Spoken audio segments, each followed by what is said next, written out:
Indian شاعر گلزار کی ایک نظم کتابیں پیش خدمت ہے۔ کتابیں جھانکتی ہیں بند الماری کے شیشوں سے، بڑی حسرت سے تکتی ہیں، مہینوں اب ملاقات نہیں ہوتی۔ جو شامیں ان کی صحبت میں کٹا کرتی تھیں اب اکثر گزر جاتی ہیں کمپیوٹر کے پردوں پر۔ بڑی بے چین رہتی ہیں کتابیں، انہیں اب نیند میں چلنے کی عادت ہو گئی ہے۔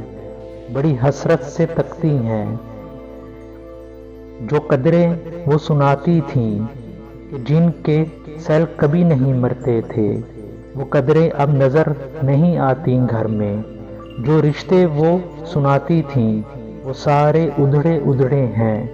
کوئی صفحہ پلٹتا ہو تو ایک سسکی نکلتی ہے، کئی لفظوں کے معنی گر پڑتے ہیں، بنا پتوں کے سوکھے ٹنڈ لگتے ہیں وہ سب الفاظ جن پر اب کوئی معنی نہیں اگتے۔ بہت سی اصطلاحیں ہیں جو مٹی کے سکوں کی طرح بکھر پڑی ہیں، گلاسوں نے انہیں متروک کر ڈالا ہے۔ زباں پر ذائقہ آتا تھا جو صفحے پلٹنے کا، اب انگلی کلک کرنے سے بس ایک جھپکی گزرتی ہے۔ بہت کچھ تہ بے تہ کھلتا چلا جاتا ہے پردے پر، کتابوں سے جو ذاتی رابطہ تھا کٹ گیا ہے۔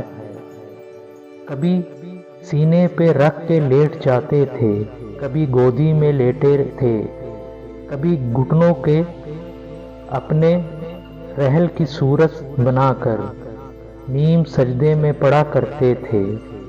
چھوتے تھے جبیں سے وہ سارا علم تو ملتا رہے گا آئندہ بھی، مگر وہ جو کتابیں ہیں ملا کرتے تھے سوکھے پھول اور مہکتے ہوئے رخ کے۔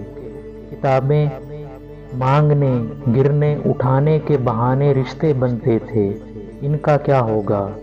وہ شاید اب نہیں ہوں گے۔